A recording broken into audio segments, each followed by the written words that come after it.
Selamat datang pada video kegiatan Distance Learning Pelatihan Dasar CPNS Formasi 2021. Bersama saya Muhammad Ilham Taufik Hairudin, peserta Pelatihan Dasar CPNS Formasi 2021 di Balai Pengembangan Kompetensi 5 PUPR Yogyakarta. Bersama fasilitator Ibu Widayani STMSI, kita akan membahas mengenai evaluasi pelaksanaan Smart ASN, yaitu masih kurangnya manajemen data pada infrastruktur bendungan. Berikut adalah outline dari pemaparan saya pada kesempatan kali ini, dimulai dari latar belakang, identifikasi masalah, analisis fishbone, pemaparan dampak, dan pemaparan rekomendasi penyelesaian. Kita masuk pada bagian latar belakang.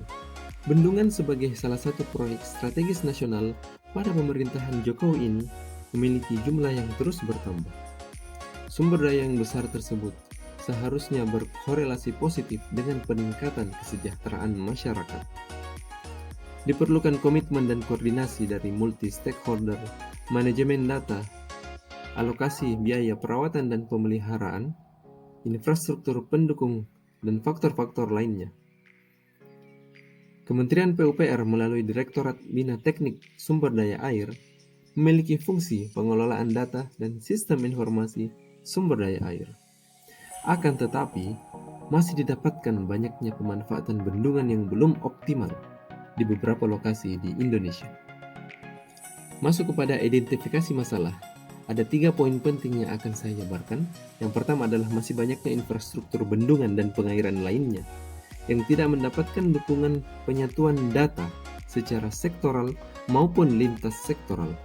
Yang kedua, masih kurangnya pemberian kode referensi data daerah aliran sungai, data bendungan, dan infrastruktur sumber daya air lainnya oleh Kementerian PUPR.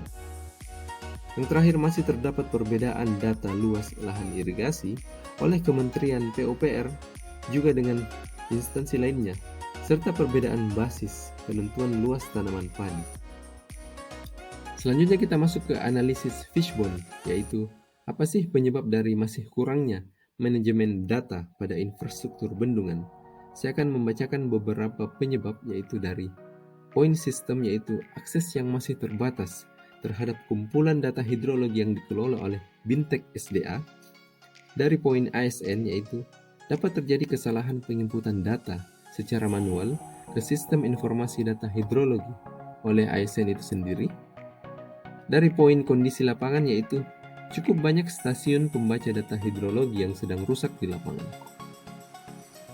Beralih pada dampak yang dapat terjadi dari kurangnya manajemen data pada infrastruktur bendungan, yaitu terkendalanya pengelolaan sumber daya air dan pemanfaatan bendungan, dan juga pemanfaatan bendungan yang kurang optimal akan berdampak pada tingkat kesejahteraan masyarakat sekitar yang masih rendah.